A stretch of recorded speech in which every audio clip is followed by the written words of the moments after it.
treats in store as well as a few tricks.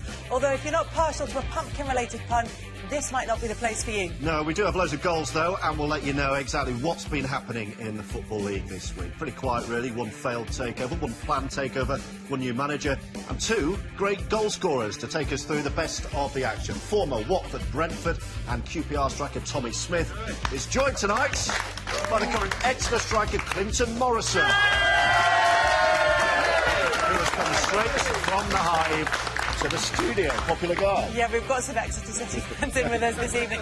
Plenty from the guys later, but we're going to start with the performance of the day in the Sky Bet Championship. Fulham owner Shad Khan put the pressure on his club last week. He said he wanted them to make the playoffs, and it worked. They probably beat Reading 4-2. Well, this week, they travelled to Bristol City, with Khan's wishes still ringing in their ears. Fulham owner Khan made it perfectly clear last week he felt his side should be doing a whole lot better. The response, a 4-goal second-half blitz against Reading, and more of the same in the first half here. Inside 2 minutes, James Husband teed up Moussa Dembele for a first-ever away goal for Fulham, and it was quickly followed by his second. Aidan Flint's poor pass went straight to Ryan Tunnicliffe. He found Tom Kearney, and Dembele was more than happy to extend his own personal hot streak to 5 goals in 3 games. Goal of the afternoon so far at Ashton Gate came from Ross McCormack's right boot to continue his goal-a-game record against Bristol City, 7-7 now for the Scot. Then Husband's second perfectly weighted ball of the day, and a lovely Tunnicliffe finish made it 4-0 Fulham before half-time. By this stage, the home fans must have feared it would get a whole lot worse, but credit to Bristol City for stemming the tide. The second-half Halloween horror show never materialised, and Robin striker Jonathan Codger should have scored, having dispossessed the dithering Tunnicliffe. The Frenchman did eventually pull one back, converting substitute Simon Cox's cross-come shot. It was Codger's 7th of the season, softening the blow only slightly for Steve Cotterill. It's 5 now unbeaten for Fulham's demanding manager. You can't be too critical after a performance and a result like that, but you know, I want us to be the very best we can be. I say there were occasions when our defending could have been better and decision making. In the second half, we could have been a bit more clinical. But like I say, it's, you know, to score 4 goals away from home is an achievement, and we played very well. Well, Tommy, these things might not be related, but the owner comes out and says, "I want them to make the playoffs," and then they win 2 on the bounce. I know, it's easy, isn't it, being a manager? No, it's a great reaction. I think a little bit optimistic, asking for playoffs, but that's 8 goals in 2 games, so there's certainly a reaction there from the players. And such fantastic goals as well. Should we take a look at Tunnicliffe's again? Yeah, that was a stunner, wasn't it? I think that was the pick of the 4. You know, there were 3 other great goals, but this great little ball over the top, and it's a wonderful finish, great composure there. It was run close, I think, by Ross McCormack, but his strike partner, Moussa Dembele, got 2. That's 5 in 3 for him now, which is great personally, but also their partnership seems to be working. Yeah, it does indeed. Dembele's quite a young lad. He's just coming into the team, come through the youth system, so they'll be delighted that he's now taken on to the next step and progressed. Plus, his goals, I think they were a bit too reliant on Ross McCormack last season, so to add another goal scorer into the team, it's looking good for them. But you think maybe playoffs might be a bit ambitious for this season? I think so. I think so. Looking at kind of the top 7-8 teams at the moment, I don't think they're quite up there with the pick of those. But certainly, I think they would like to be pushing, but I think probably more for the season after. But a good day for Fulham fans, and a good day for some other fans as well, George. Yeah, Sheffield Wednesday fans will be loving life at the moment, quite right too. They're regularly winning and with style in the league, and they dismantled the Arsenal in the Capital One Cup this week. It finished 3-0 to Wednesday on Tuesday, and this goal from Ross Wallace, probably the pick of them. Brilliant move, terrific finish as well. It was hugely watchable from Wednesday again. Well, today they took on Nottingham Forest at Hillsborough. Your commentary comes from Paul Walker.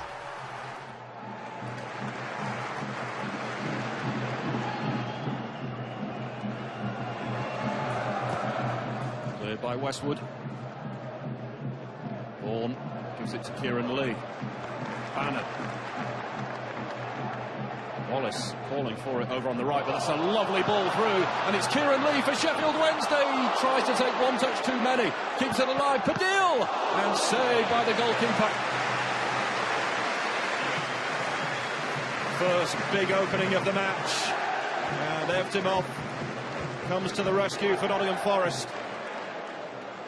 Bannon pulling the strings on the left-hand side. Kieran Lee is in the clear, and that should have shot earlier on to try and go round the goalkeeper. Pressure is on the Forest boss, but he said this week it's nothing new. He had it at Bolton, he had it at Palace, and he's prepared to ride the storm. Here's Trotter. I've seen a great deal from him so far. Blackstock feeding it wide. Pineos puts it through the legs of Wallace and turns on the inside of Hunt and delivers a great ball. And Jamie Ward puts the header wide of the target. Well, it's Forest's best move of the game by a country mile. And Jamie Ward was on the end of this cross. Hits the post and goes wide. Excellent cross. And Jamie Ward knows he should have scored.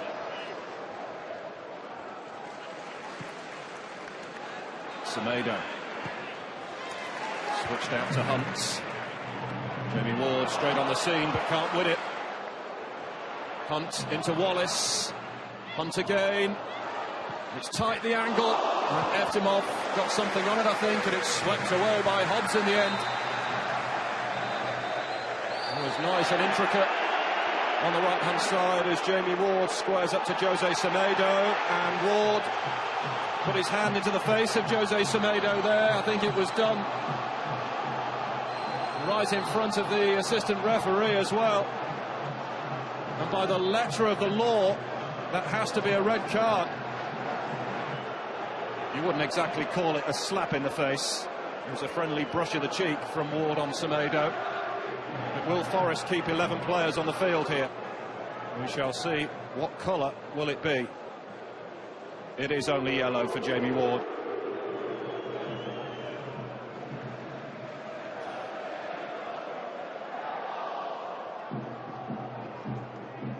Here's Kieran Lee. Wallace has gone out wide, but it's turned on here for Niuyu. An important touch going in. Lee's picked it up once more. Now Bannon looking for Niuyu. Gets there and puts his header wide. Well, he can be very useful in the air, Ati Niuyu. And Bannon picks him out here and sends it looping over the crossbar as the 6'6" striker.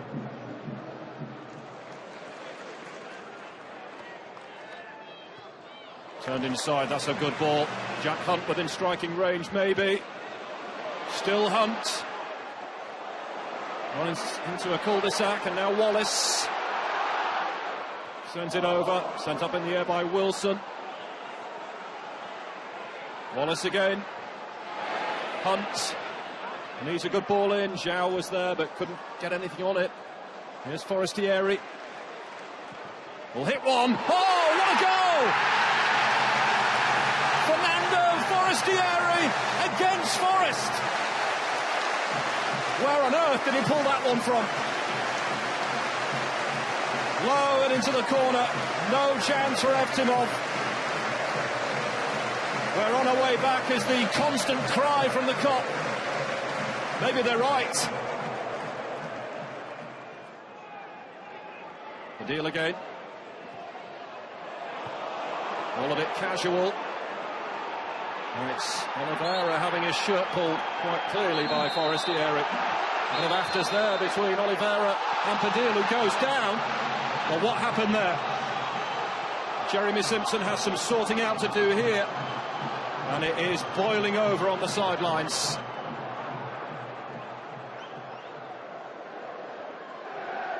Well, pushing together of heads, I think Padil's made a lot of that. Forestieri is the first called over. It was his pull of the shirt on Oliveira. He gets a yellow. He's happy with the one card that he's dished out there. I'm amazed at that. Wallace. Hunt overlapping. Here's Lucas Zhao. Lovely ball in for Kieran Lee. They're in again here. Stands up the cross. And Land's coming in. Touched off here for Zhao. Should be 2-0. What an opportunity not taken. And Land could have hit it there, but opted to pull it back for Zhao, who drilled his shot into the turf and wide. Bannon. Zhao. Good feet. Finds some room here, Lucas Zhao. And hammers the ball over the top. Great skills initially, though. Appeared no way to go. Manages to buy himself some room, but can't keep it down. Hooper bringing it down here and knocking it beyond Mills. And there's a man over on the right-hand side. It's Ross Wallace. This to surely finish Forest off. It's Wallace looking for Hooper, tried to be unselfish. And Kieran Lee was charging it down, but why on earth did Wallace not take the shot on himself? He was clean through as well. And I think he tried to get Hooper in the headlines. Here's Zhao. Jeremy Allan bursting through. Seeing up Wallace here, he might take his chance now! Nice hit the wrong side of the net.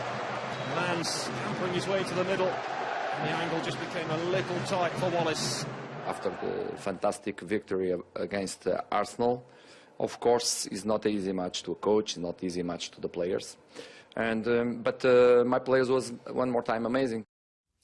Another win, unbeaten in 10 now. Clinton Morrison, you played over 50 times for Sheffield Wednesday. I know you went to watch them, you still support them as well. You went to see them against Arsenal during the week. How well are they playing at the moment? No, really well. They were brilliant against Arsenal in the week. I went and watched it live, and the way the manager's got them set up, they defend well, and then they counter-attacked Arsenal, which was the perfect way, but he's brought in a lot of players. He's doing it right, and I think they're on the way up. They've got a lot of good players, and they're playing good football at the minute. Well, one thing that has changed as well, they're scoring goals. Yeah. 12 at home so far this season. They only scored 16 at home in the league all last season, the worst since 1920. Yeah, well, they are scoring a lot of goals. They've got good players like Barry Banham now and Wallace that have come in that create a lot of chances. And then the big guy, Zhao, scoring goals, and Forestieri, he's come in and done brilliantly. And now they've just signed Hooper, and he'll go in and score goals. So I think the club's going in the right direction, and they deserve it because it's a massive club and it deserves to be in the Premier League. What about Forest, though? Would you be concerned if you were a Forest fan right now? Yeah, I actually got a lot of time for Dougie Freedman. I played with him at Crystal Palace, and I would be concerned. But it's not his fault. He hasn't really got the money, so he's not getting backed, and he's having to work with the squad, and they've got a lot of injuries. But I think Forest will be all right. And the next game is against Derby, which could be tasty as well. Well, Sheffield Wednesday continue to climb the table. We'll look at the teams at the very top when we come back. See you shortly.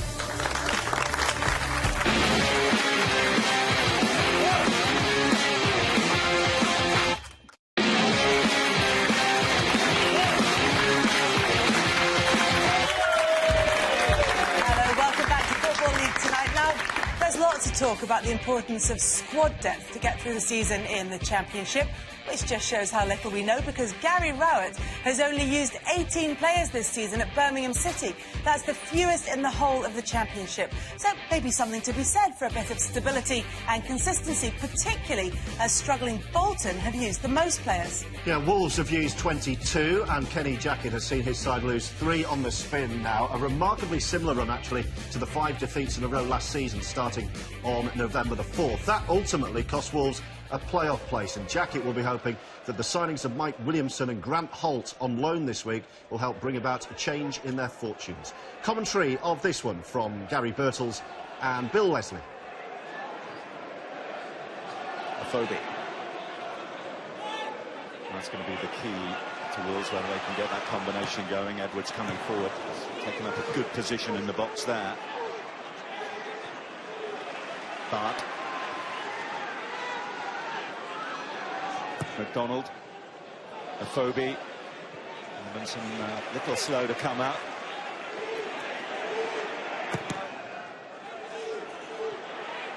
Oh, the spin has gifted it to Afobe. Edwards! And Wolves have a lead. The gap's opened up at the back for Birmingham City. When it comes a big deflection here. Robinson goes to get it, big bounce over the top there. Kuzak comes out, blocks it, can't get hold of it, but Edwards, you've got to give him credit.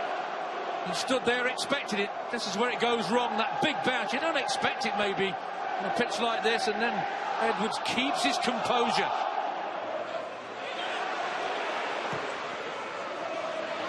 Down goes Donaldson. Birmingham fans scream for a penalty. Players not too convinced. Anywhere else on the pitch, the referee might have blown for a free kick there. Here's Edwards, the goal scorer. Byrne. Still Byrne. Oh, beautifully done there by Byrne.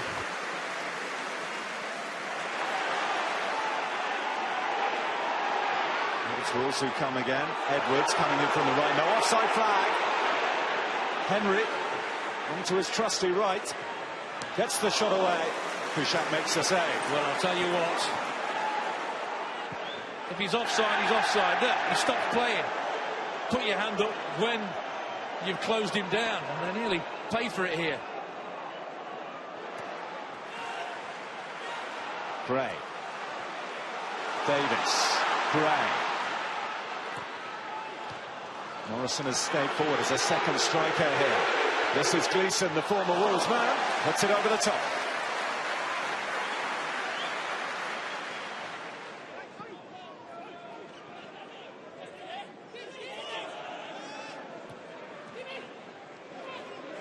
Caddis. It's a good ball. Donaldson glanced, but not on target. Well, that's more like it. I think he might be a little bit disappointed with himself there.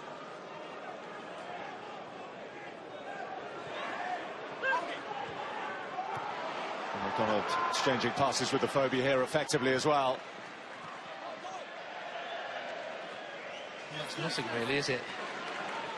Donald is exceptionally well. The layoff's a cracker. That ball's perfect, and then you get in the box there. Whatever you do, don't do that.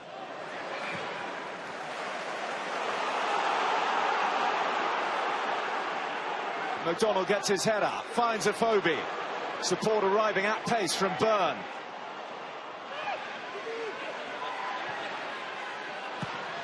McDonald, super save from Kuszczak. That was heading in. Byrne does well. He holds on. He looks up, gets his head up, strikes a good one, and the save's a cracker. Well done, Byrne, there, for keeping his cool, keeping his composure. That's a cracking save.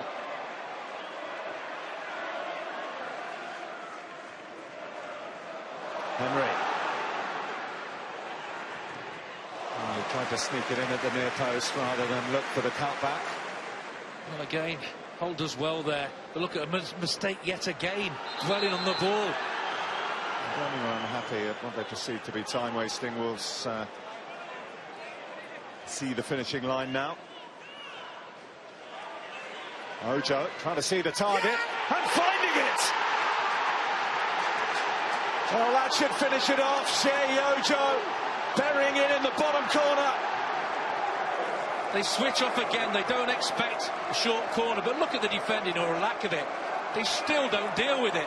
There looks no danger there. All of a sudden he's in the box, curls it far post, everybody's static, and this should never have been allowed. The goal should have been allowed, but not allowed by that defence. Far too easy. Beautifully placed and directed that far corner. Bump in the road becomes a little larger for Birmingham. Back-to-back league defeats for the first time this season. Looming large.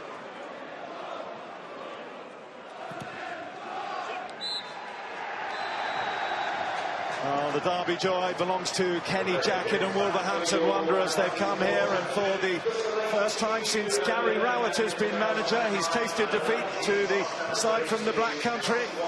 First win in 4 games for Wolves, and well earned. The boys have got a tremendous talent in the squad, you know, going forward offensively. The gaffer just said, you know, bring a bit of experience and try and shore out a bit of game management, and that's what I did today. At times we have lacked experience, no doubt about it. It's a big, strong, experienced league, and while footballing ability gets you so far, unless you get results, you won't have the confidence to play football. So sometimes you have to dig it out, and we certainly did today. I thought you saw a performance from a Wolves side that were obviously very determined to put things right. But listen, I think it helps when you're able to bring in 2 ex-Premier League players in Williamson and Grant Holt. You know, we haven't got that capability ourselves at the moment. So, but I thought they were better than us on the day, and ultimately that's what's decided the game. Gary Rowett with an honest interview there, Clinton. But you know, you keep an eye on Birmingham. How much of a concern is their home form now? Yeah, it's not the best at the moment. I think they've lost 3 out of their last 4 home games, so their record's not good. But I think he's done, as I said when I came on the show before, he's done an unbelievable job. As he said there, his budget's nowhere near as good as what the other teams. He can't go and bring in 2 experienced Premiership players like, obviously, Grant Holt used to be a Mike Williamson. But I think Birmingham are probably overachieved, and all the credit has to go to him, but I still think they'll do a terrific job. They've got good fans and the club's on the way up again. Mind you, for Wolves, what a way to end a poor run of results, winning a derby. Yeah, it's a big derby, and obviously they've been struggling a lot. I know the centre-half there, Danny Barth, and I speak to him quite a bit, and he said they've been struggling. They needed a bit of experience. So I think the 2 boys that they brought in, I know Holt didn't start, but I know Williamson played at the back with him.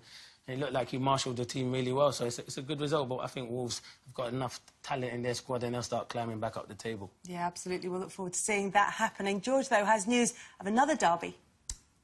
Yeah, we keep watching Clinton's former clubs, don't we? Mind you, he has had a few. Let's watch a couple of yours. You've had a few as well, Tommy Smith. They played each other today. It's Lee Carsley's Brentford against QPR. Carsley, who said he doesn't want this job.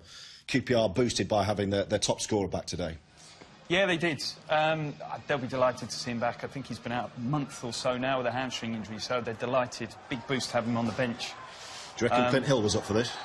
Well, Hilly's up for every game. He certainly brings a lot of passion. And likewise for Alan McCormack there. I played with him last season at Brentford, and they're both fiery characters that don't leave anything on the pitch at all. So, you know, it was a typical start to a derby game, really. There wasn't a lot of quality in the game. Particularly the first half, and the only 2 flashes of brilliance came from Maximo Luongo, who hit the bar there with a great header, and then he did wonderfully well in the box here, just found half a yard, snapshot to the far post, and that could easily have gone in.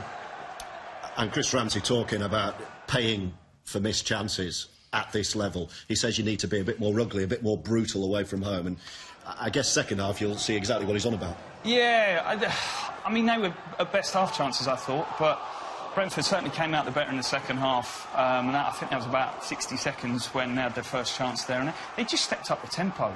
The game, it was quite fiery, but there wasn't a lot of quality, and they just needed to push things on, and great ball there from Tivoli de Garago, and Alan Judge put something on a plate there for Juricic. Should Clint Hill be getting in front of him there? Yeah, Hilly will be disappointed, but he's done well. He's held him off, and he's a strong lad, and it was a nice little tap-in for him. And as you can see there, you can see what it means to the fans, but also to Lee Carsley, who says that, look, this job is just not for him. Yeah, I know. He's an academy man. He says his future's in coaching kids, and he wants to stay there. But it'll be interesting to see if, you know, the big lights of management can entice him. And I'm sure the more wins they get and the better and better they do, it might be a tough decision for him to step back down. Well, it's a great win for them today. So far, so good, certainly. That's 4 successive wins now, Kelly. Yeah, and if it's all right with you, George, we are going to talk about another one of Clinton's former teams and one of your former teammates, because you roomed with Lee Carsley for the Republic of Ireland, didn't you? What's he like? No, he's good. He's a good guy. 2 things he's really good at. He used to make me the best cup of tea and run me the best bath. But, no... That's good, though. If he's got a player who's upset, he'll be able to calm him down. He can make good cups of tea. No, but he's a nice guy. He's laid back. He knows what he wants to do. As Tommy said, he likes to work with the youth players and bringing them through. And I know he keeps saying he doesn't want the job, but they've won 4 on the bounce. And come at the end of the season, if they're there or thereabouts at the top, and he gets offered the job, it might be hard to refuse it. But he's a good guy, and fair play to him, because he's a good person. OK. Well, Brentford seem to be thriving despite the lack of stability at the moment. The same, though, can't be said about Leeds. Chairman Massimo Cellino started the week by appealing against his recent suspension from the Football League. He's featured heavily in this week's newspapers, not much of it especially flattering. And then this happened against Blackburn on Thursday night at Elland Road. Here's Don Goodman and Bill Leslie. Blackburn have actually won here at Elland Road more recently than Leeds, and they last came here on April the 4th. That's their last away win. They're in their change strip of red and look to get right on the front foot. Taylor, who has started on that right-hand side. It's a zippy start. Bamber needs to glance it away, hasn't managed to do so. Conway! They don't come much quicker than that. The only thing going through Craig Conway's mind here is one touch and hit the ball as hard as you can. Oh, that was wild by Cooper. Here's Jordan Rhodes. Real concern for Leeds, and Blackburn have another one. Jordan Rhodes loves scoring against Leeds United. And he's done it again. Barely 5 minutes on the clock. Leeds 0, Blackburn 2. Bamba. Well, it did hit his hand, but the referee clearly saying it wasn't intentional. Pass to Cook was. As is that to Murphy. Adeyemi! Oh, back off the post.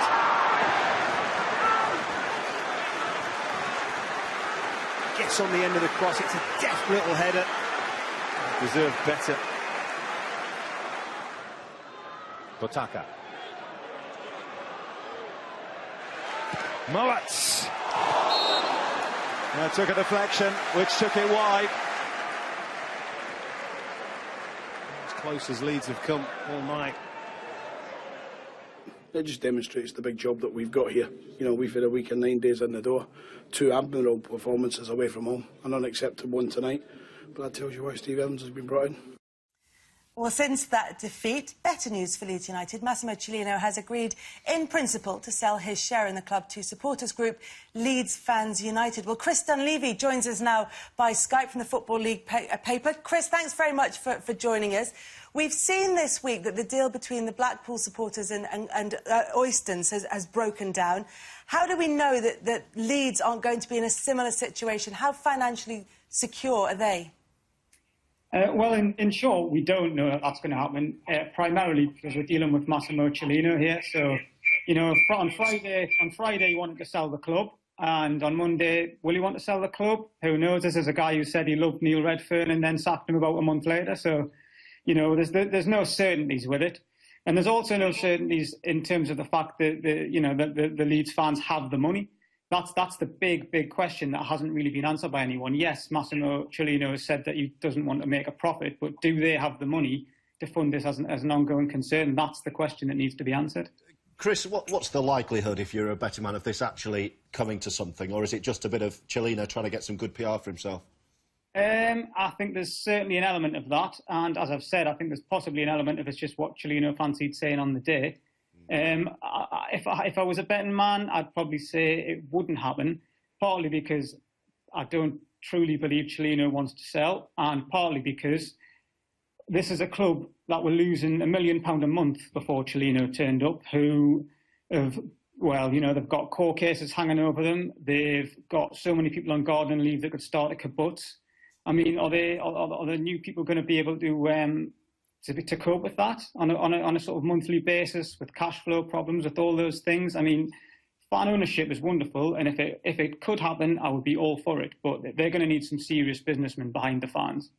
Is it more than just the financial aspect as well, Chris? I mean, there have been reports this week in the newspapers about legal cases hanging over the club, and you've been writing about this and looking into it. What's your understanding of the problems that any new owner might have to face at Leeds? Well, it depends who you believe, because different people say different things, but I think there's probably more than the 3 that Massimo Cellino is claiming that are hanging over him. I mean, you know, there's people being sort of elbowed out of the club left, right and centre. So, and my understanding of it is that their cases are against the club. So it would be, you know, if Cellino walked away, the cases would be left against the business, and that's yet another overhead that could possibly be faced down the line. So again, it's something. This isn't going to happen quickly. It's something that's going to take a long time, if it happens at all, and is going to need some serious due diligence doing. Chris, thanks very much for joining us to try and shed some light on that situation. But as he's saying, still a long way to go for Leeds United. Yes, plenty more from the Championship next when we return. We'll be right back.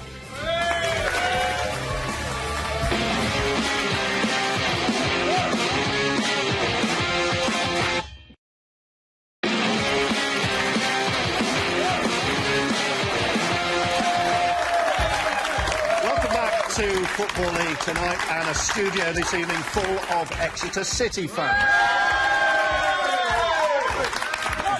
Not just Exeter City fans, though, we must point that as well. Got a few others, they're quite vocal now. It's been a good week, actually, for the Sky Bet Championship after that strong showing in the Capital One Cup, which demonstrated some real quality in this division. Yeah, Middlesbrough travelled to Old Trafford on Wednesday, held Manchester United to a goalless draw, and then this save from Thomas Mejias sent them through on penalties to the quarter-finals. highlights of which will, of course, be on Channel 5 in December. Today, Borough were back to the day job as Charlton came to the Riverside. We were looking to use that momentum against a managerless Charlton. Corral Frye in interim charge after Guy Luzon's sacking following last week's defeat to Brentford. Borough were out of the blocks the quickest, and David Nugent caused problems, linking up with Albert Adoma, who was denied by Stephen Henderson. Borough kept pushing, but Charlton were resilient and continued to survive the attacks. Henderson again, pulling off a fantastic save from Diego Fabrini. And he was called into action again, saving first from Fernando Amora-Biata, and then from Adoma. It was looking more like when Borough would score rather than if, and the breakthrough finally came on 52 minutes. Nugent in the right place at the right time to poke home after some good work from Adam Clayton. Charlton crumbled after that and Borough wanted more. Bruno Zuccolini had a go. A 35-yard strike rattled the post. And it took just 6 minutes for them to double their lead. They got their expected second through Adoma, whose hard work paid off. He was rewarded with a little help from a deflection to make it 2-0. Charlton's best chance of the game fell to an off-balance Reza Guchanajad, but he couldn't beat the keeper. Borough had 25 shots on target, and Daniel Ayala headed in their third, ending a rotten time for Charlton, their third 3-0 loss in a row and 11 games without a win. It looked unlikely at first. Brighton would make it 14 games without defeat. David Stockdale's save here from Oliver Norwood's free kick was one of several good Reading chances. Israeli international Tomer Hemed then went close for Brighton with a header from Jamie Murphy's corner. Then early in the second half, Hemed was able to return the favour. This time Murphy could provide the finishing touch to a slick Brighton move, and the league leaders had the lead. It could easily have been 2 shortly after, as Michael Hector very nearly stitched up his own goalkeeper, but Ali Al-Habsi just about saved his and his defenders' blushes. Reading always looked dangerous on the counter, and a Nick Blackman could boast the game's outstanding player. He found Orlando Sarr, who in turn found Matesh Vidra, but Brighton survived.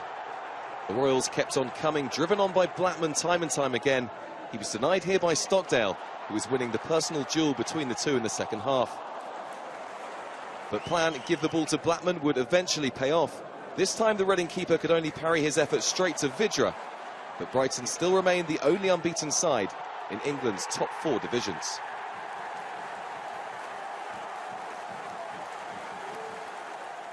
Another side on a high from Capital One Cup success midweek were Hull after knocking out Leicester on penalties. They made their move against MK Dons midway through the first half. Top scorer Abel Hernandez set up Ahmed El Mohammadi, the Egyptian finishing with his first away goal in 2 years. Chuba Akpong could have scored Hull's second, but his volley was saved by David Martin in the Dons' goal. El Mohammadi came close again. He did all the hard work to round Martin. His end product, though, didn't quite cut the mustard. The home side only had 1 shot on target, and Hull put the game to bed through substitute Mohamed Diame deep in injury time, latching onto a lovely flick-on from Sean Maloney. Steve Bruce's side are now unbeaten in 10 games in all competitions. More than a few eyebrows were raised when Burnley shelled out £9 million for Andre Gray in August. But all the qualities needed for a top-class striker were clear for all to see at Turf Moor. The pace and trickery to lure Joel Lynch into a rash challenge, and the required accuracy from 12 yards. Lynch in particular struggled with Gray's energy and movement all afternoon. He was brushed off without too much trouble here before Gray teed up George Boyd on the edge of the area. Kept out well by Jed Steer. If Gray's first goal relied on pace and guile, his second was all about power. Too much for Terriers keeper Steer after Sam Vokes had played him in. Goal number 8 of the season so far for the Burnley striker. No Championship team have scored more goals from set pieces than Burnley this season. One of their many physically imposing players, Michael Keane, almost made it 3 here. But Huddersfield then had a good period themselves. First, Naki Wells should have done better with his volley when cleaned through, before Burnley keeper Tom Heaton had to be alert to keep out a stinging Emir Hughes drive. just about. Yet another Burnley set piece then allowed Keane to muscle himself into position to head against the post, before Huddersfield were offered a faint glimmer 2 minutes from time. Michael Duff could only divert Carl Dempsey's cross past his own goalkeeper, but a glimmer was all it was, and Burnley are very much amongst the promotion contenders. So I don't really concern myself with anyone else. You know, I look at what we're doing. If teams are up there around us, we're only interested in being up there ourselves. So, you know, it's up to them to keep finding wins and points like we do. And we'll see where it all ends up in the shake-up. Derby were hoping to steal a march on the clubs around them with a win over a Rotherham side deep in the relegation places. And it took Paul Clement's side just 7 minutes to go ahead. Jacob Butterfield and Craig Forsyth pinning through Andreas Weimann, who scored his first goal in a Derby County shirt. Rotherham barely threatened. Top scorer Johnson Clark-Harris with a rare chance for the visitors. Having won 4 of their last 5 games, Derby doubled their lead in the final minute of the first half. Supplier turned scorer as Butterfield's superb long-range strike found the corner of the net. Derby were relentless and Weimann went close again. It was denied by the fingertips of Lee Camp and cleared off the line. It was also a rare game without scoring for Chris Martin, who hit the bar with his free kick. The resulting corner eventually saw Richard Keogh score his first goal in almost 2 years to make it 3. Derby are now unbeaten in 9, having won 7 of those games. Unlucky 13 for Rotherham, though. That's how long it's been since they've beaten Derby. We've seen some of the big hitters from the Championship there. Tommy Smith, you know what it takes to get out of this division. I think you did so with Watford, didn't you, gaining promotion. From what you've seen there, which of these sides would you like to be playing for at the moment?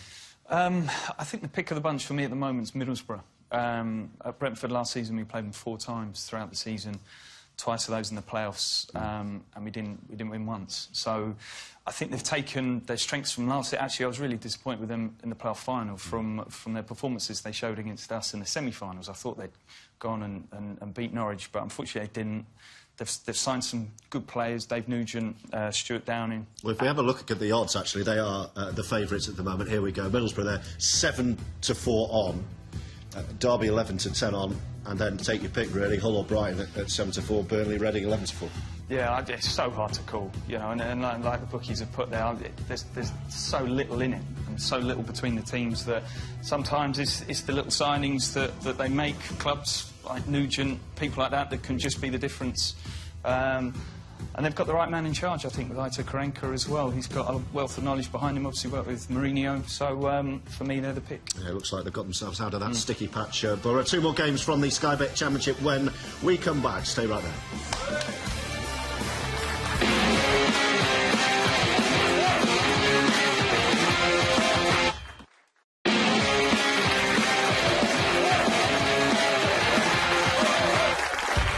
Welcome back to Football League tonight on Channel 5. Ipswich Town have, well, they struggled a little bit of late after a promising start to the season. They really needed a lift today. So step forward the official Ipswich Town Norwegian Supporters Club. They arrived en masse at Portman Road looking to lift the Traktorgutter, I think, as they took on the Bluebirds. Just 222 Cardiff fans travelled to Ipswich as the Bluebirds looked to close the gap on the playoff places. They started poorly. David Marshall pushed Daryl Murphy's first half header onto the post. He was called into action again, this time to spare defender Sean Morrison from an embarrassing own goal.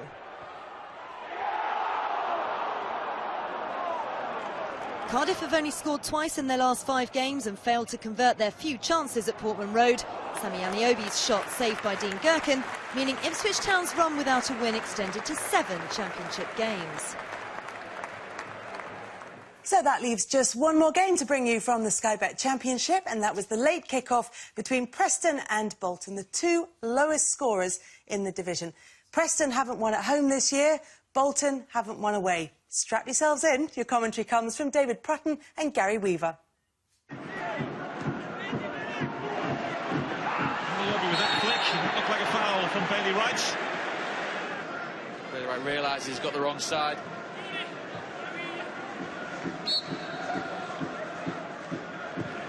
Here goes some spearing, dangerous ball, and Pickford was beaten to it. He's put to such a good area.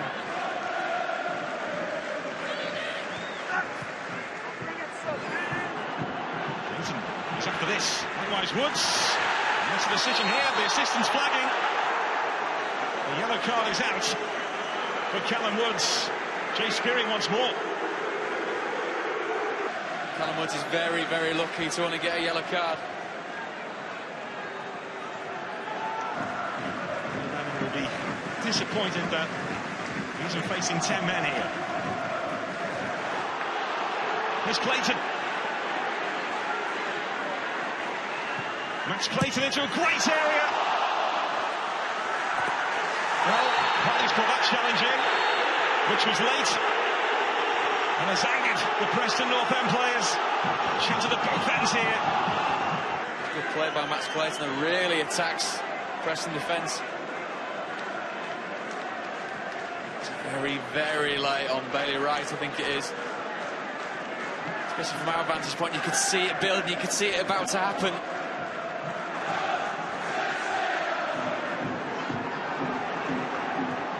That's Garner. This now is Hugill. Johnson to his right. Hugill, a real waste. Didn't make the right decision. It's a nice turn and good strength, but look at Johnson. He's in absolute acres of room. Quite rightly frustrated, shall we say, with his teammate. It's Medine. There's Medine again. And Pickford got down brilliantly. And it is a good first touch by Gary Medine. And quick turnaround and getting the shot out. That makes two players on the way through. Good agility by Pickford to get down. Yeah, I think it's a sending off. I think Woods is the last man. I think Max is in and he's been brought down. And you know, the referee wasn't even going to give it. Well, I've not seen it yet, but our analyst was saying that Callum got the ball. So I'll take his word for it until I actually see it. So referee's got a decision made. Hopefully he's made the right one.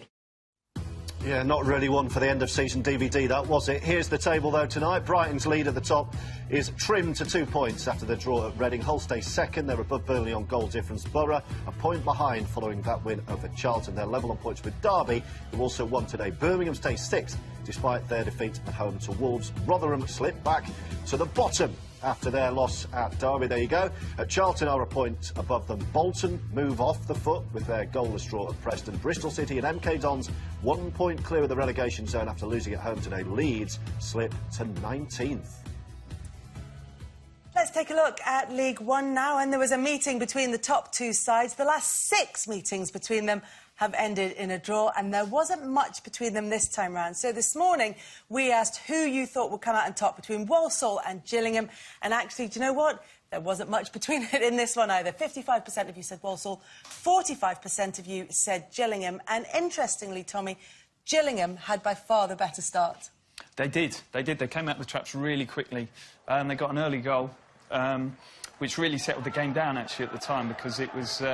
it could have gone either way, but Gillingham opened the scoring, and it was a great ball through. And Cody McDonald here takes it across on his left foot and slips it in the corner, so it's a great finish. And it was probably that Gillingham were on top at that point, so it was well deserved. And then they went on and got a second. It was pulled down, and it probably took a bit too much time on the ball. Should have cleared his lines, didn't. Had a couple of bites at the cherry, and finally dumped over Bradley Dack, who brushed himself down, stepped up, and took the spot kick himself. And you can see it was definitely a penalty. I mean, that was never in doubt. And stuck it in the corner, which was a good finish. But the top of League One is so tight that every single point counts, and they were back in it very quickly, weren't they? They were, yeah. They got... Walsall had 2 goals in 2 minutes, actually. And they always looked like they were going to score. They've got goals all over the pitch at the moment. And Kieran Morris here steps inside. Wonderful left-foot strike into the bottom corner. I don't think many keepers would have stopped that. And that seemed to give them a real lift. And almost straight away, as I said, next minute, great cross in, and Milan Lankovic at the far post. I think Gillingham would be really disappointed with their defending there, particularly on the back stick. I think he switched off a little bit. And then it was real head-to-head in the second half, and it went right down to the wire. Young lad Rico Henry doing great, getting a ball across all the way to the far stick, and Jason Demetrio with a wonderful finish, and it was a great way to end a great game. It is a great way to end. I mean, less so for Gillingham, but definitely a great way to end it. Yeah, absolutely. Gillingham would be really disappointed because it was a real humdinger, but I think also edged it over the 90 minutes. All right, let's get the thoughts now of Dean Smith. A couple of lapses in concentration allowed them the goal, and I still thought we was playing all right up to, even at 2-0. I thought we were the more dominant team in terms of possession, and we've made 2 mistakes and they've scored. And when you're playing against good teams, and Gillingham are a good team, it's very hard, to come back from. But that's what the players are about, and they've showed tremendous character and scored 3 really good goals. And I thought we just deserved it at the end. And we've got loads more from Leagues 1 and 2 coming up, including 7 goals in the game between Bury and Blackpool.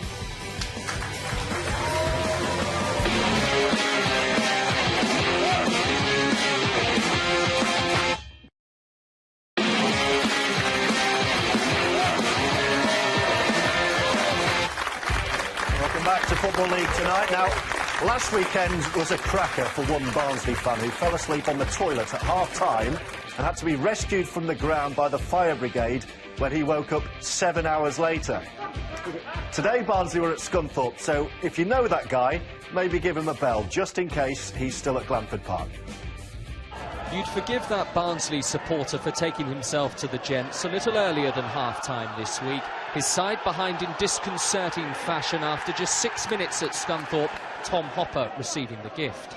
The Tigers are enduring the most forgettable of months. They've lost every league game in October, Gary McSheffrey only adding to the woe. Perhaps Barnsley felt their luck was turning, though, when Sam Winnall won his side a penalty. But you seemingly can't shake off a bad run of results that easily. Luke Daniels saved Winnall's effort. 6 league losses in a row now for Barnsley. The last time that happened was 18 years ago, in the month of October. A third game in the dugout for Swindon chairman / caretaker manager Lee Power, and he was almost off to the perfect start at the DW as Ben Gladwin hit the post. And troubled Swindon actually caused Wigan a few problems early on. Wigan themselves were looking to extend their unbeaten run to 10 games and should have gone in front when Rhys James was given 2 chances to beat Laurence Vigouroux, but took neither.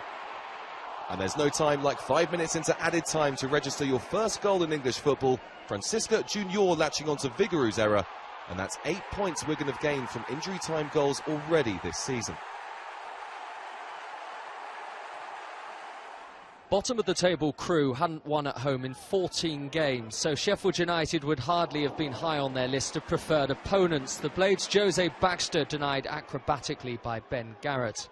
The Crewe keepers made more saves than anyone else in the top 4 divisions this season, and he was at it again in the second half as his personal duel with Baxter continued.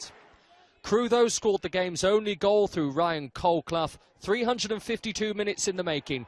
It's been a lengthy wait since the Railwaymen last notched in the league. A first ever meeting in the Football League between these two, but it was the same old problems for Oldham in front of their own fans. A 5th goal this season for Dutchman Abdenasser El Kayati gave Burton the start they were looking for. Oldham manager David Dunn conceded this week his players have really felt the pressure at home. How he would have loved to see Dominic Polion's header drop the right side of the post shortly after the break. Jay Fulton with a fine ball in. Polion and Joseph Mills then combined nicely, but the latter's deflected shot was well saved by John McLaughlin, and Burton moved back into the automatic promotion places. Millwall hadn't lost in 5 matches and went into this game hoping to stay in touch with the top 6. Bradford had the first opportunity, but Carl Reid couldn't find the target. In a game of few chances, defences dominated at the Den, and Bradford had their goalkeeper Ben Williams to thank for securing a point against Millwall, producing a top save to tip over Sean Williams' goal-bound shot. Almost a year ago to the day, Peterborough led 2-0 at the Ricoh Arena and were beaten 3-2. The visitors were up to their old tricks when Jermaine Anderson swept home 15 minutes in. Peterborough have one of the form players in League One in Turkish midfielder Erhan Öztürk. This his 3rd goal in as many games. So 2-0 up at half-time, but remember that tale of 12 months ago. Coventry back in it after the break. Romain Vancelot showing flexibility as the home side regained some strength. Roared on by the Ricoh, Coventry struck again. On loan Newcastle striker Adam Armstrong enhancing his blossoming reputation. But surely even the most pessimistic of posh fans wouldn't have predicted history so cruelly repeating itself. But it did. Armstrong once more as Coventry conjured up another comeback. we had to gamble a little bit second half and push on to them, stop them playing, took over forward, put on a midfield player, killed the space where they were using first half, and ultimately we got the right result from the back of that. Clinton, let's just take a moment to talk about Adam Armstrong, and in particular that turn for the second goal. No, it's a great finish. It's a proper striker's goal. He's been brilliant this season for Coventry. He's scored 10 league goals, and Newcastle have only scored 12, and I know he's on loan from Newcastle, so they might have to call him back soon. He's doing too well, but it was a great turn. And he finished it left foot, and he's been very important for Coventry this season. Absolutely, their fans will very much be hoping that he stays put. So Coventry came from 2 down to win it 3-2. In a minute, keep an eye on Blackpool, who were 4-1 down at Bury. They couldn't, could they? Well, before we find out, the rest of the League One goals. The new name on the lips of Doncaster fans is Conor Grant. A little over 48 hours after arriving on loan from Everton, he delivered a perfect finish in his first ever game in English football. Colchester's ongoing concern has been shipping goals away from home. This Andy Williams strike, the 39th they've conceded on the road in the league in just 15 games, as Donny calmly move out of the bottom 4. Chesterfield headed to Fleetwood with 2 victories from their last 3 away league games and never having lost at the Highbury Stadium. So when the Cod Army failed to deal with this cross, top scorer Sylvan Ebanks-Blake was able to capitalise. That's 4 in 4 games for him. Since Stephen Pressley took over at the end of last month, Fleetwood have won 2, lost 2, but rarely threatened here. This shot from David Ball barely testing Tommy Lee. Pressley says he's more concerned by points than performance, but would have to settle for little of either here. Jonathan Teixeira's header easily saved deep into injury time. Chesterfield have 3 away wins on the bounce. Before today's visit of Shrewsbury, Port Vale had only picked up 1 point from 4 games and were without their top scorer. It took them until the second half to get going. Louis Dodds put the home side ahead with his 4th of the season. Shrewsbury conceded a penalty 10 minutes from time. No hesitation from the referee as Matt Tootle led with his arm. Michael O'Connor converted the penalty to give Port Vale their first win in 6 and their first clean sheet in 12. When these two last met, both were League Two sides, 18 months on, and they're harbouring playoff hopes in a higher division. Southend the first to strike, Ryan Leonard felled inside the box, allowing David Mooney to score his first Roots Hall goal.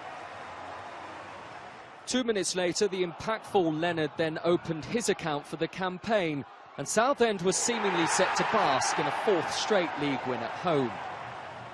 Rochdale, though, have developed a knack of earning draws. Their last 3 games have all finished 0-0, the deficit halved via Joe Bunny's deflected shot just after the hour. And Keith Hill's side reacquainted themselves with what has become a familiar feeling of late, with Michael Rose's perfectly placed free kick 11 minutes from time. Both then had chances to win it in a frantic finale. Joe Piggott's toes were twinkling, but the finish needed fine-tuning. And Dale felt they had cause for complaint late on, as Ian Henderson went tumbling inside the box, but claims for a penalty were quickly dismissed. Bury had taken just 2 points from their last 4 games, but got off to a flyer here. Some confusion in the Blackpool defence, putting them in front. David Ferguson appeared to get the last touch, though Danny Rose took the credit. Not a game to turn up late. The Shakers extended their lead in the 10th minute. A carbon copy of the first, again from a corner, but no doubt about the scorer. Rose with his 2nd of the day. Just 2 minutes later, it was the turn of the Bury defence to lose its bearings. A mix-up between Rhys Brown and lone keeper Daniel Bachman allowed Mark Cullen to capitalise and score against his former side, as Blackpool's players sensed another comeback. No time for a breather at Gig Lane, as Chris Hussey restored Bury's 2-goal lead with a long-range free kick after less than half an hour, his first this season.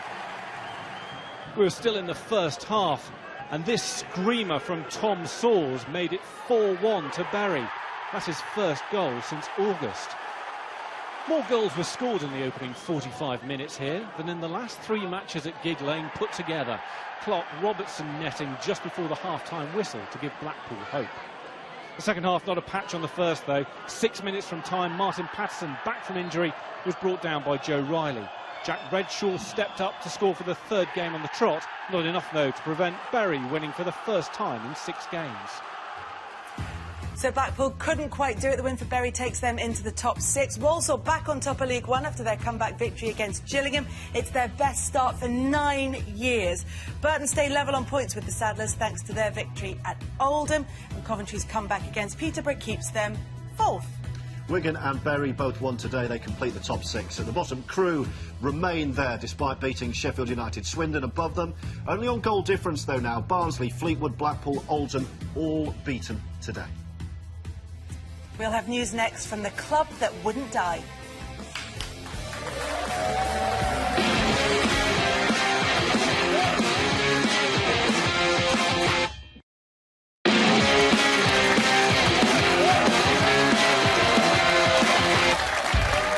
Hello, welcome back to Football League tonight. Now, if you've ever been to Accrington Stanley, you'll see that the players walk out under a sign that says the club that wouldn't die, because they've had to overcome some extremely trying times over the years. But this week, their fortunes appear to have finally taken a very positive turn after a takeover bid was officially accepted by the shareholders. It's come from a local businessman, Andy Holt, and he's going to clear £1.2 million of debt and secure new funds of £600,000. It's still subject to ratification from the Football League, but John Coleman, the boss, is very excited. He says, we've always been swimming against the tide, and maybe now we're just jumping into a boat. Well, today, they took their boat to the Orient. The feel-good factor for Stanley continued on the pitch. Josh Windass very much the man of the moment as he finished off this flowing Stanley move. He's now scored 14 goals in his last 30 appearances. Eat your heart out, Dad. In fact, Stanley ought really to have carved out a bigger win. Billy Key involved here. Seamus Keneally with the shot. Matty Crooks just couldn't make the right kind of connection. Orient just couldn't make a game of it. Windass and Key combining once again. Alex Cisak in the Orient goal pushing this ball to safety.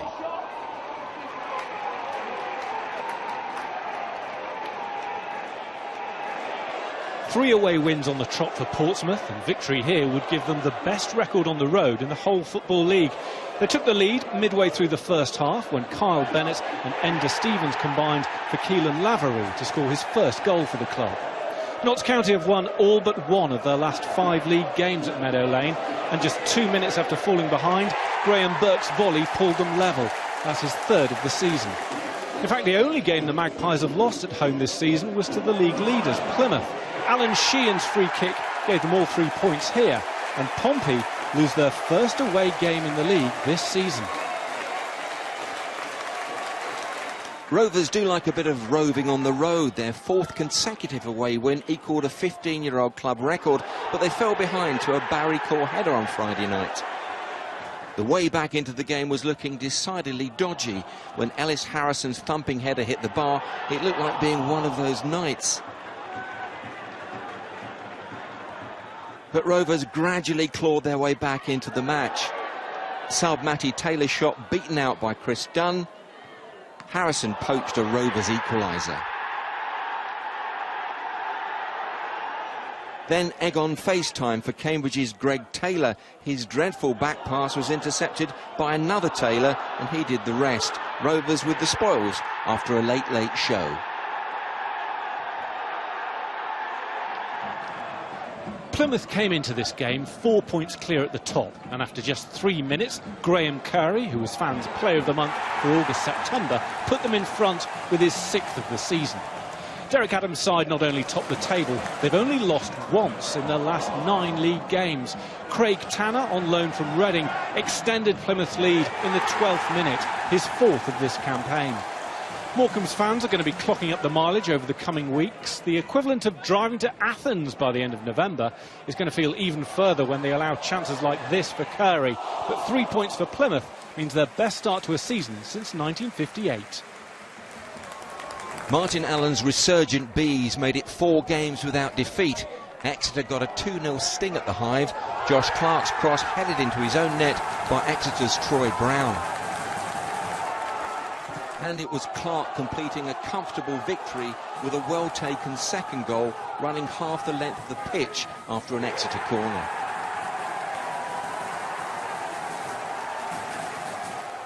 Exeter rarely threatened but did test the Barnet keeper from this corner. Ryan Harley got in a header as the home defence struggled to clear. David Wheeler's shot was saved by Bees keeper Jamie Stevens. Nice little layup from you there, Clinton. Not bad. I couldn't remember that. It wasn't bad. What happened today? Not a good day. An extraordinary own goal as well. Yeah, it was disappointing. They were the better team. They bullied us. We didn't play like we could usually do, but it's something we have to work better at. It was a disappointing day altogether. Quite a moment, which has been commemorated in a T-shirt. 12 quid a go they're going for in the club shop. That's a lot of money. Since we last saw you, you've scored. It was on a Sunday, though, so our viewers haven't seen it. Let's have a look. Talk us through this. It's a brilliant goal. What I can think of it. Dave Wheeler gets the ball. He crosses it, and I do what every good strikers do, nudge the centre half. And it's a great overhead kick. And look, it's brilliant. What can I say? Natural. Come on, that came off your shin pad, didn't it? Everyone says it came off my shin pad, but it came off. It was a good connection. Look at the celebration. It's like you won the World Cup. Yeah, but if you score for 40 games, you do run around like that. It was a terrific goal. Well done, Clinton. Always good to have you here as well. Now, Russ Wilcox was the 11th manager to lose his job this season in the Sky Bet Football League after 9 games without a win for York City. Richard Cresswell's looking after things, for now at least, and took the team to Crawley today. Not the easiest task for Cresswell to take over this York side. Crawley came closest in the first half, but Rhys Murphy unable to get his header on target. Crawley have only managed to score 6 league goals at home this season, and it took a great save from Scott Flinders to deny Shamir Fenlon. It looked like York would hold on for a point in Cresswell's first game in charge, but 5 minutes from time, Eddie Nolan fouled Sonny Bradley, and Simon Walton stepped up to score his second goal in a week. 3 wins on the bounce means Crawley have their best winning home run for 3 years. Wycombe's winless run ended at the One-Call Stadium, but it took 2 goals to achieve it. Luke O'Neill's close-range header came after just 8 minutes.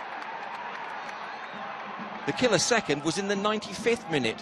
Welsh striker Aaron Holloway took a pass in his stride. Suddenly, the Chairboys were back in the chair.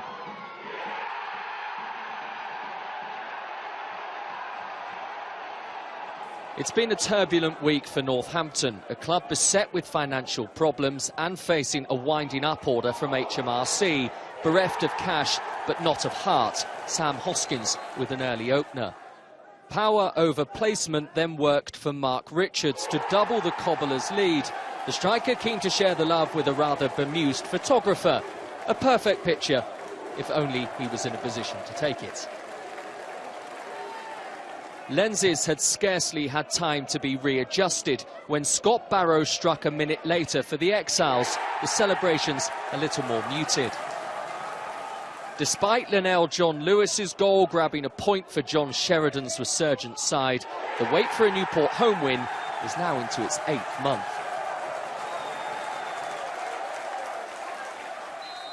Wimbledon had a day of contrasting fortunes. First, Callum Kennedy's free kick eluded everyone, including the hapless Hartlepool keeper Trevor Carson.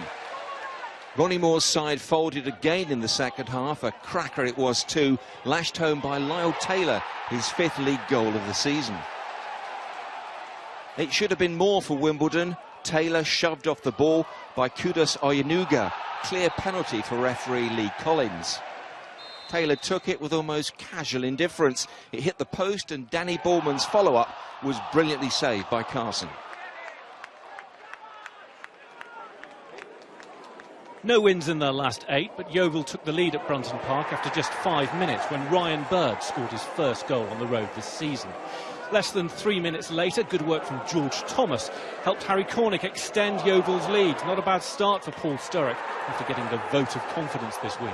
Carlisle brought Mark Ellis in on loan yesterday, and his header helped Michael Rain score his first for the Cumbrians after half an hour. And 10 minutes into the second half, an Alex Gilead corner found Macaulay Gillespie, another loan signing to pull Carlisle level. Keith Curl clearly making the loan system work. Temporary signing Hallam Hope this time. His shot parried, Rains fired in his second, and Carlisle's winning. 6 goals, 2 red cards and 2 penalties. Dull it wasn't at the Lamex. First, Ryan Taylor put Oxford ahead with his first goal of the season. But that lead was soon cancelled out after Oxford keeper Sam Slocum had a rush of blood to the head. Chris Weltdale's chip was perfection. Referee Lee Swaby then awarded 2 quick penalties. Dean Parrott halting Liam Sercombe in his tracks. Sercombe's spot kick saved by Jesse Joronen. Then another penalty, and this time a red card. Jamie McComb given his marching orders for halting Danny Hilton. Sercombe had rather better luck this time. After the break, it was cruise control for Oxford. Alexander MacDonald stretched their lead to 3-1. Stevenage's bad day at the office then got a whole lot worse. Michael Tong's 2-footed challenge on John Lundstrom meant it was 9 men against 11. Michael Appleton's side then literally filled their boots. Taylor heading United's 4th. And his side jumped to 2nd spot in the table when Kemar Roof's left footer made it 5-1. Yeah, not a pretty challenge that, was it, from Tong? Here's the table to wrap things up. Plymouth 5 clear at the top thanks to that win over Morecambe. Oxford 2nd after putting 5 past Stevenage. They're 2 clear now of Portsmouth, Accrington and Northampton. Mansfield and Orient both lost today. Yeovil finished bottom of the Championship in 2014, bottom of League One last season, and are now bottom of the whole Football League. They've got an identical record to Dagenham and Redbridge. The Daggers take on Luton on Sunday, and Newport continue to rise. They move above York to 21st. Now, in honour of Halloween, we better round off with both a trick and a treat. Your trick comes from Lucas Joao for Sheffield Wednesday. A great move, just a shame he couldn't quite finish it off, which is why it's your trick. And your treat, this stunner from the Turkish Messi, Erhan Oztuma. Our thanks to Clinton Morrison and Tommy Smith. We'll see you next week. Bye-bye.